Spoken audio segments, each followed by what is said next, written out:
All right, here we go. So, how to satisfy the American empire, smear the left, demonize China.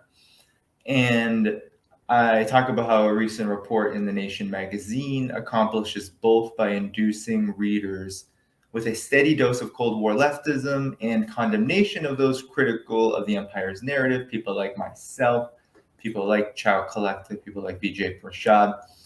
And this whole article is really a hit piece on people like us, which means we need to pay attention because this is all about organizing liberals, organizing social democrats to, instead of join us in a pro-peace campaign, in a campaign to stop U.S. aggression toward China, which is what we can control. It's all about how to get the U.S. to do something. So affiliating us with the United States and getting us to act on China and its political and social and economic processes, despite the fact that we have no control over those processes, and we should not be swallowing wholesale the lies of the U.S. establishment, the U.S. foreign policy blob.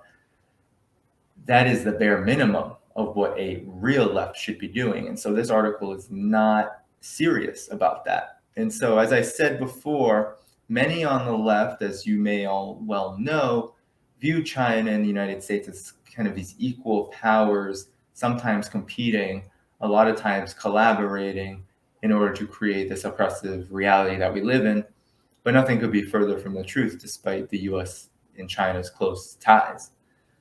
So there is a historic trend when it comes to this worldview that China and the US are equally bad. We're not going to support China. We're not going to see it as socialist. We're going to see it as an imperialist country just like the United States, but different in character. That dates back to the Cold War, when McCarthyism, when anti-communism, this vicious assault on the socialist movement domestically and globally led by the United States and its Western allies, when that succeeded in co-opting certain sections of the left, but really diverting them, infiltrating and organizing this kind of counterinsurgency against actually existing socialism and getting the liberal class to essentially become foot soldiers in the Cold War. And that's what this article attempts to do in the new Cold War.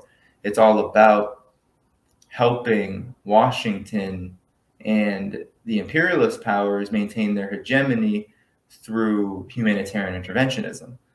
So again, the author David Klein in this article, he concludes that leftists are divided into two camps on the question of China. And so he calls people like myself, quote unquote, apologists who prioritize peace versus those critics who prioritize, quote unquote, human rights. So you can't have both. You have to essentially choose one. And I'll get to that because this article doesn't even mention the word peace in it. It doesn't talk about ending hostilities, despite in one sentence saying something like, everyone I talk to agrees that increasing hostilities between the two countries would be a disaster. And that's it. That's the pro-peace position, according to David Klein. It's really just incredibly insulting. So he closes with many citations, but a final citation from Lausan, a collective that supposedly supports a quote-unquote decolonial framework on Hong Kong and issues of global imperialism.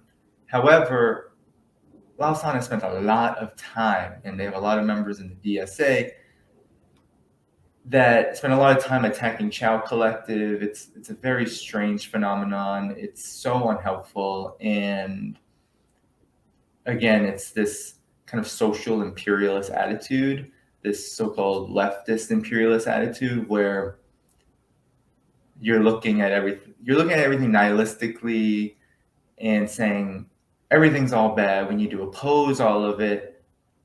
We have no hope in this game for peace, so we need to rail against China. And actually, Lausan rails against China much more than it does the United States if you take a look at their work. But again, they characterize people like Chow Collective as tankies or fascists. And in this article, as I will mention later, David Klein actually uses the word tanky 6 times. It's 6 times. He uses it more than the word military in an article about the US and China. which to me, I don't know how you can do unless you have an obvious political agenda, which Klein obviously does. And you can tell this by his political affiliations, right? So David Klein is an editor for Jewish Currents, which is supposedly this left magazine in the Jewish left movement. If you look at the work, it's mostly kind of like a liberal magazine. It's almost like The Nation in terms of its political content, its orientation ideologically, really liberal, sort of comes out of that New Deal type orientation. But if you look at some of the articles that have been written about, let's say, Syria, you can see that, again, this pro-imperialist mentality is just so pervasive. And David Klein has published articles in this magazine as a newsletter editor that compare Syria to the Holocaust. And of course, Bashar al-Assad is Hitler in this case. And so it's a very State Department-esque position. So it should come as no surprise that with China, someone out of Jewish Currents would do no better, given that this is the position, that it's a very liberal, right-wing neocon position. Assad is Hitler, Syria is the Holocaust, so we have to do something. And actually, this in 2013, Jewish Currents came out on the side of a no-fly zone, advocating for the United States to essentially bomb President Bashar al-Assad out of power, which was generally a mainstream position on the left. So similar to Libya in 2011, where a lot of the left got behind the US and NATO's, Turkey's, the Gulf countries, their Israel, their support for a no-fly zone to overthrow Muammar Gaddafi. Jewish Currents supported, and I didn't go as far back as 2011, so I don't even want to know about their position on Libya, but they supported no-fly zone. And then David Klein himself has commented on the new Cold War in the past, and with regard to Russia. And what's really insidious, and I think we all have to recognize how insidious this is because you can recognize when, right, if you have an anti-imperialist or anti-war leanings, if you have sort of these progressive leanings, like a lot of these left-ish kind of folks that are trying to figure out their way around the word socialism, trying to figure out where they stand on these issues, then what's really insidious about this is that David Klein speaks in an article he wrote in 2018 for The Nation. He kind of speaks this language of humanitarianism, human rights, this equivocation between the United States and those countries that are big enough and quote unquote bad enough for him to make this false equivalency over. So he does this with Russia, and he argues, and I kid you not, he argues that leftists should advocate for normalization, but not necessarily on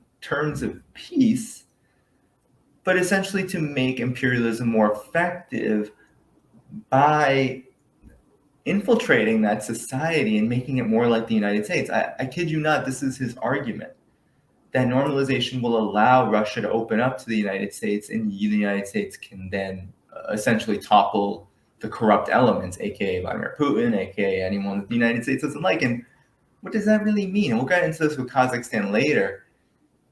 What does that mean other than a call for war by other means, right? It's really calling for soft power, which always leads to hard power. It always leads to destabilization. It's cynical, it's disingenuous, but really it's the epitome of the imperialistic mentality, this warmongering mentality, which can somehow spin normalization as a mechanism for interfering in Russia's affairs based on human rights. And that's essentially what he argues progressives should do. And David Klein is no progressive because, as we've been talking about for many years, since 2015-16, well, really 2016-17, I should say, Russiagate has exposed a lot of folks who consider themselves progressives or even liberal as just plain out neocons. And that's what David Klein is. You can go into the article, look at the tweets of him essentially obnoxiously. Let me see if I pulled it up. Now it goes to another screen. But you can pull it up in the article. Essentially, David Klein supports Russiagate and is pretty hostile to anyone who questions it. And he deleted all these tweets. And we don't need to go into the tweets unless you all want to. But so moving on, David Klein is not a serious person. But he is serious in the sense that he has a job to do. And his job is, in this article in particular, to dress up an imperialist mindset, an imperialist mentality, dress up Western chauvinism, dress up the humanitarian interventionist war on China, this new Cold War, and dress it up in ways that will convince leftists who are trying to figure things out. And that's why he focuses so much on Lausanne and so much on the social democratic forces, because it's obvious that he wants those forces to be at the forefront of where people go when they want to learn more about China. And that's what makes this so dangerous. So he asks, right, the title of the article is, what should the left do about China? I mean, that is just screams Western chauvinism. What do you mean, what should the left do about China? China is a sovereign country. China is the second largest, will be the largest economy in the world. China doesn't need Western leftist help in figuring out its own situation, its own internal contradictions. Nonetheless, that's the question. And so it really does scream this do-gooder spirit, this almost NGO-like spirit, this nonprofit spirit of, yeah, we're going to do good, we're going to save China. That's the title. And that's, you know, major publications, not sure if the Nation does this, but major publications go have entire sets of staff dedicated to headlines. And I'm not sure about the Nation. Maybe it does. Not a great use of money, probably for what is a magazine like the Nation, which is declining in popularity.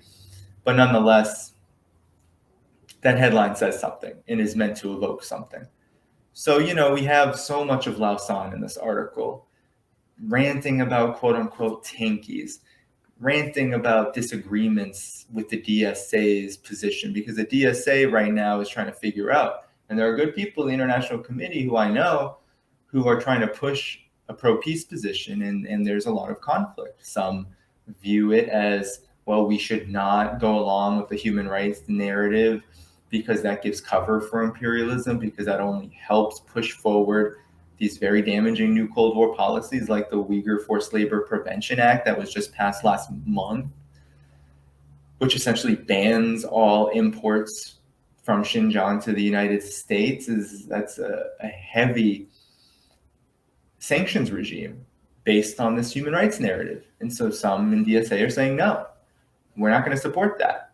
We're not going to give wholesale agreement to that. Well, there are others who like those in Lausanne, people like Promise Lee, who want that, who want China to be condemned at all costs and really be the principal contradiction to confront.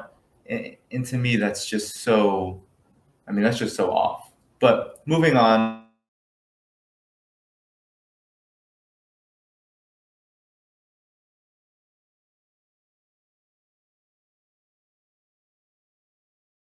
Curtail war too. Although that's a little generous by me. It doesn't say you can curtail war in this, but essentially it's saying you can advocate for more peaceful relations between the US and China while also criticizing the Chinese government. Well, most people do that, except without the advocating for peaceful relations between the two countries. So it's just interesting that there is this knee-jerk reaction to get people to want to take that position. So Klein, he attempts to build credibility for his arguments by going through a host of quotes, because this is all what the article is about. It's all about quotes. It's all about getting folks from the quote unquote left to talk about China and talk about what the left should do about China. So Soros and Koch-funded Quincy Institute for Responsible Statecraft is cited in this, essentially stating that, well, it's not really about whether China and the U.S. are good actors, but what is the U.S. going to do about it? Right? That's literally what the Quincy Institute representative says, or at least former Quincy Institute representative says. But yes, George Soros and Charles Koch started this NGO, this think tank, which essentially poses almost as like an anti-regime change, anti-war think tank. But it's really all about promoting a less militarist approach to U.S. imperialism and promoting a more there's a section of the ruling class that wants to see a little bit more diplomacy from the United States. So wielding the smart stick rather than just the big stick. And that's what the Quincy Institute for Responsible Statecraft is all about. That's why Soros and Koch are so interested in it, started it, funded to the tune of millions of dollars. You also have Bernie Sanders as foreign policy advisor, Matt Duss, and then the academic-driven Justice is Global movement. Matt Duss, as I said before, comes out in favor of the Magnitsky Act sanctions, which are supposedly targeted sanctions on government officials, governments, government institutions. Now, Daniel Ortega, Nicaragua, congratulations to the Nicaraguan people, to the FSLN. Margaret Kimberly was there. Hopefully we can get together and talk about that. She met Daniel Ortega, which is great. We had a lot of cool journalists out there, friends of mine, Dan Kovalik, Camille Escalante, just Ben Norton, really cool people out there covering that. And Daniel Ortega has been very clear. These sanctions hurt the economies of the countries. They cause suffering that these sanctions are leveled upon. They cause massive damage to economic institutions, especially for governments where there is a higher degree of state intervention in the economy. And so if you're on the opposite end of that spectrum, then maybe Magnitsky sanctions won't help you, but won't hurt you, but you're likely not to have those sanctions because your economy is already so opened up and essentially privatized and under the global financial capitalist regime, unlike a country like Nicaragua and China and others, which still have large amounts of state intervention in their economies, which is really the reason why there are sanctions in the first place, is to starve those countries and to attempt to isolate them economically, politically, and otherwise. So this Justice is Global movement of, let's just say Matt Duss. I've seen his review on Max Blumenthal's book. I've seen his statements. He is the prototype of this pseudo-socialist, pro-imperialist left, calling for sanctions. I mean, that's a criminal act of war.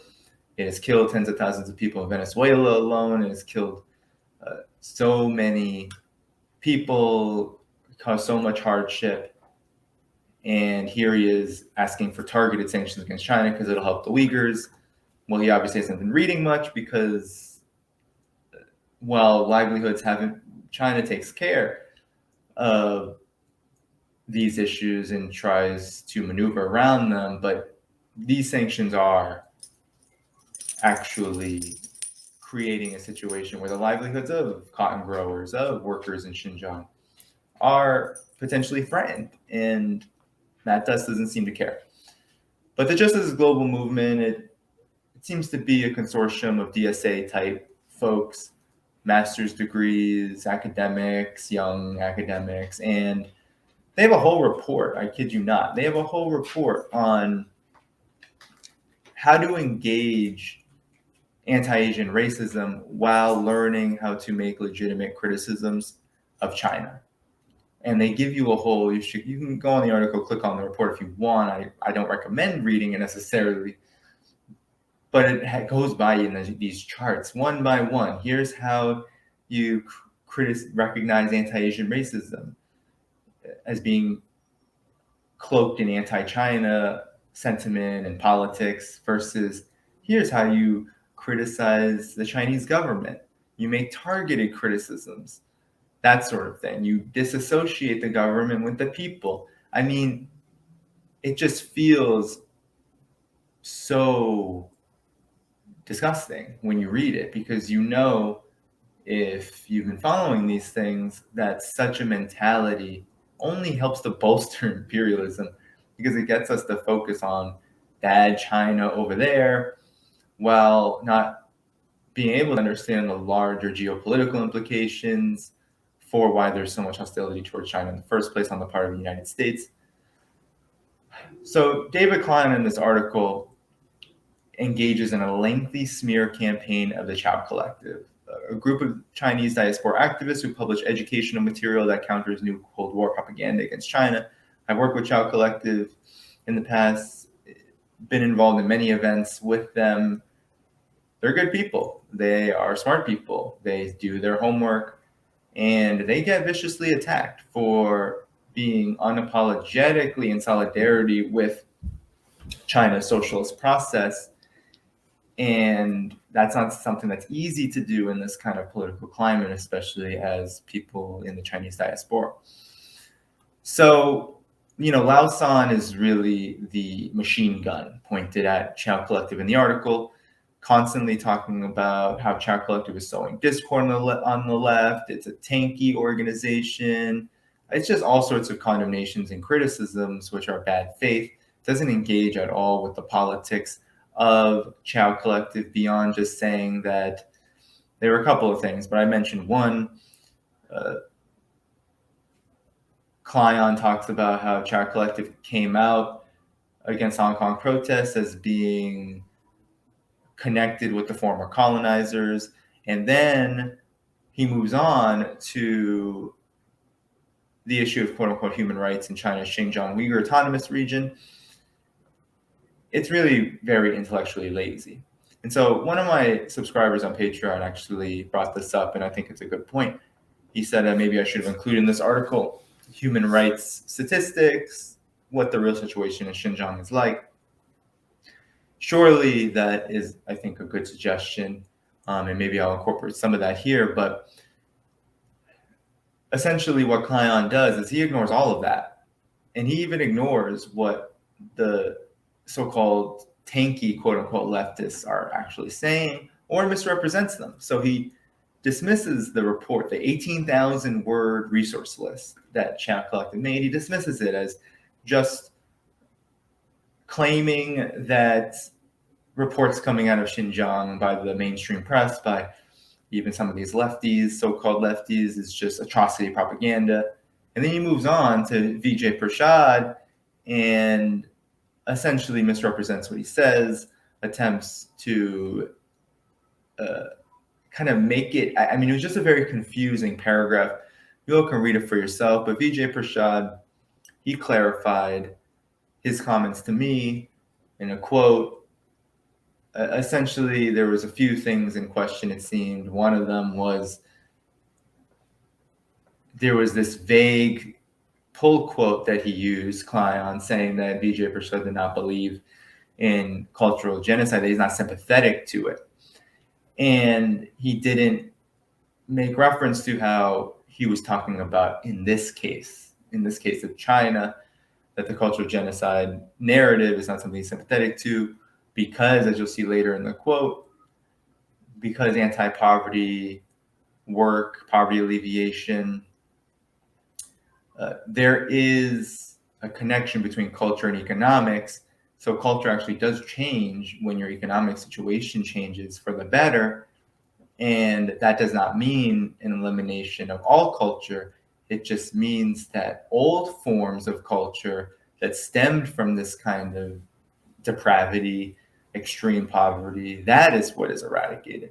So they didn't get that. They couldn't make those distinctions. David Klein couldn't make it. The editors, whoever edited his article, couldn't get it. And instead, made it seem like Vijay Prashad was comparing China's situation to the UK, to the United States, as a colonial situation, saying, well, colonialists bring progressive things too.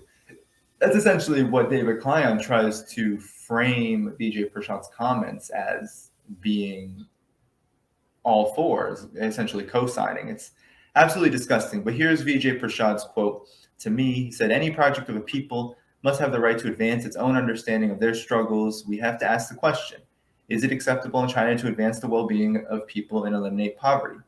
Furthermore, the article accepts that Chinese colonialism is a reality in Xinjiang. That's a debatable premise, in my opinion. I would like to see David speak on these issues. And so for me, it's not even debatable. There's no Chinese colonialism, right? There's no settler colonialism. There's no occupation. There's no usurping land, displacing indigenous nations, slaughtering them, right? If China was slaughtering people in the millions across the East Asia and Central Asia region, best believe the United States would have something to say about it, and they would have a front row view of it, given that the United States has 400 military bases in the Asia Pacific. And this isn't mentioned in the article, the US flies literally hundreds, if not thousands, of spy planes over China and South China Sea alone over the course of a given year. So I think that there would be a lot of verifiable evidence if China was committing some sort of colonial genocide in its region. So yes, Klein doesn't address any of these issues, but he counters the Chow Collective and Vijay Prasad's position on Xinjiang very curiously by citing a so-called leftist. I guess this isn't the left anymore, but Rahat Hassan, who's a human rights lawyer, quote unquote, but really a senior resident fellow at the Strategic Litigation Center at the Atlantic Council, which is NATO's think tank. It was founded by NATO and its affiliates. You can see on the website if you want how confusing that is, but it just says our citizen groups founded it. It was NATO.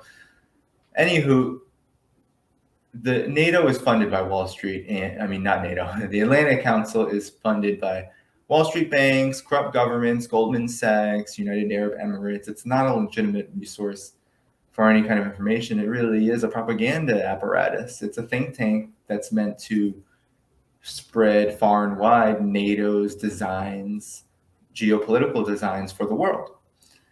So anyway, the article goes on and on about human rights in China, what the DSA's internal debate says about how to approach human rights claims without supporting China pro-interventionist positions.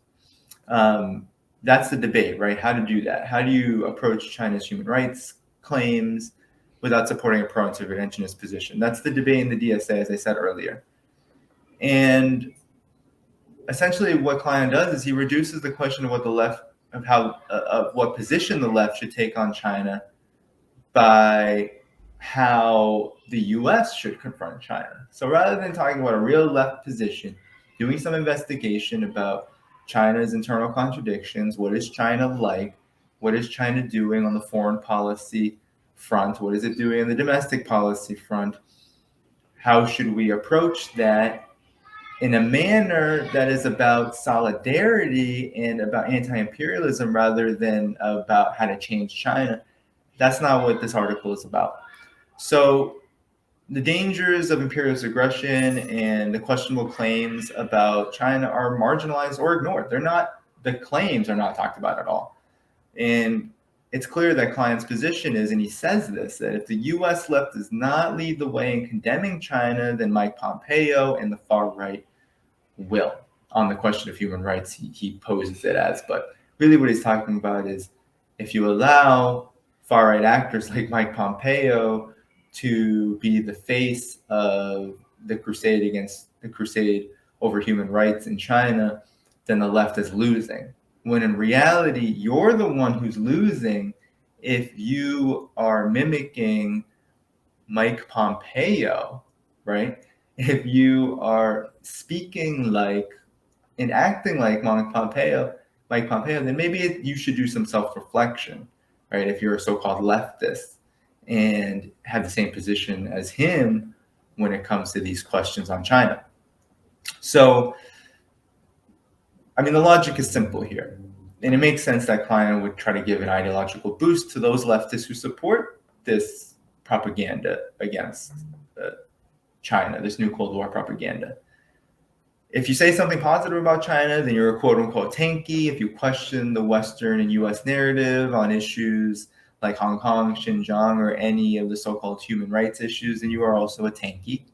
And if you oppose US sanctions, which threaten the livelihoods of people in Xinjiang, then congratulations, you are also nothing but a tanky. So the fact that Klein's article refers to the word tanky 6 times, I think says all we need to know about what kind of maturity level Klein is working from and how none of this belongs in an anti-imperialist movement, let alone a piece of journalism like this is supposed to be. So any concession to anti-China propaganda is a gift to the American empire. And that's just objective facts. We can look at how these concessions operate. We can see that they take the form of omitting US aggression against China. So in this article, literally not one data point, not one explanation, not one detail of US policy towards China. There's a little bit of like, oh, there's military, economic, diplomatic conflicts between the US and China, but no mention of the sanctions except for our boy Matt Duss literally calling for sanctions against China. There's no mention of the already existing sanctions against China. We can also see how the slander of those critical of humanitarian interventionism and claims of genocide in China made by dubious sources is another concession, which this article makes. And then a total rejection of China's political and social processes as quote unquote authoritarian, which again, this article also subscribes to. So again, this article avoids very specific realities, which if we don't understand, if we don't have knowledge of, then we don't understand the true character of U.S.-China relations at this point, why they have soured. U.S. militarism in the Pacific, 400 military bases, the occupation of Okinawa, right? The thousands of troops in South Korea, all over the Asia-Pacific, Philippines, etc.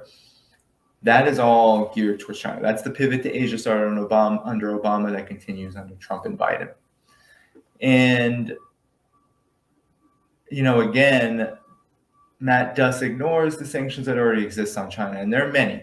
So there's the sanctions on Huawei and ZTE and Chinese tech corporations. When it comes to certain imports, the tariffs are still there on U.S.-China trade, which are still harming the U.S. economy mainly. There's diplomatic sanctions in the Uyghur Human Rights and Policy Act, which was passed under Donald Trump at the tail end of his administration, which is about targeting Chinese officials, supposedly, mainly Communist Party officials. And then there's the sanctions that were just passed, as I said before, in the Uyghur Forced Labor Prevention Act, which ban all imports from Xinjiang unless those corporations that are importing into the United States can prove that they weren't made by quote-unquote forced labor. Essentially, you have to prove a negative, and it's impossible to prove mainly because the forced labor, quote-unquote, doesn't exist, right? So I talk about in this article, too, the Hong Kong Human Rights and Democracy Act, which is particularly insidious, not because of the sanctions it necessarily has on Hong Kong. That was the Hong Kong Autonomy Act, which sanctioned a lot of Hong Kong officials specifically.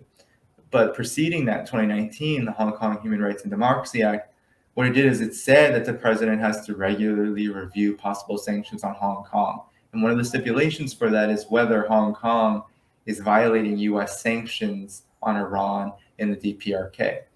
So think about that. The United States is literally exercising extra-legal jurisdiction, totally against international law, in enforcing its own sanctions policy against a city in China, the Hong Kong Special Autonomous Region. Think about that. Anyway, that's just ridiculous. So, Klein's minimization of U.S. policy creates a false equivalency between the U.S. and China, a symptom of the pro-imperialist Cold War attitudes that continue to plague much of what calls itself the quote-unquote left in the U.S. and West. So I'm getting towards the end here. And I'm just going to interrupt real quick and just say, please subscribe, like, do all that good stuff, hit the notifications bell. And also, if you're able to, subscribe to my Patreon at patreon.com/Danny Haiphong, or you can do a yearly subscription on Substack at chroniclesofhaiphong.substack.com, and help sustain this work, all the writing I'm doing, etc. So let me get back to this now.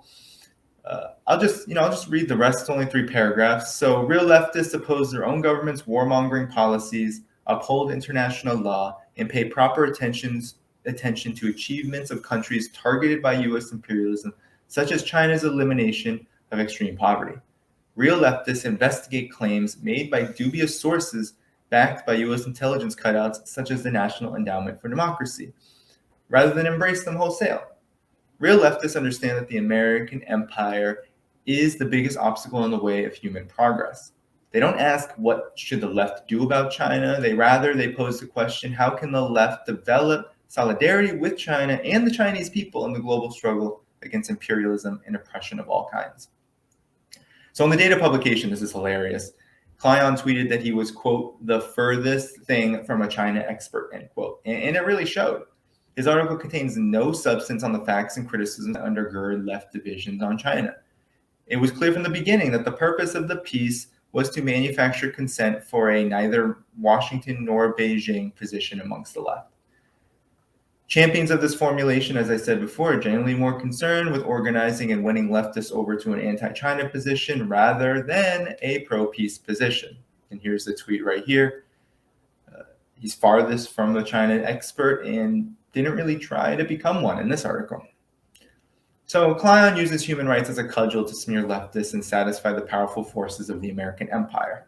Some of those forces being, the military-industrial complex, the corporate media, Joe Biden's administration, and essentially large sections of the population which have swallowed wholesale the new Cold War propaganda and view China as their enemy. His article offers little more than an assortment of Cold War talking points that masquerade as quote-unquote objective investigation. A political agenda was pursued from the start, and left challengers to the empire's narrative were demonized and dismissed. This is completely in line with the U.S.'s new Cold War on China and is reflective of the pro-empire mentality that continues to render the Western left an ineffective and counterproductive force in the global struggle for peace and socialism. So again, that was the article that I wrote on this Nation report.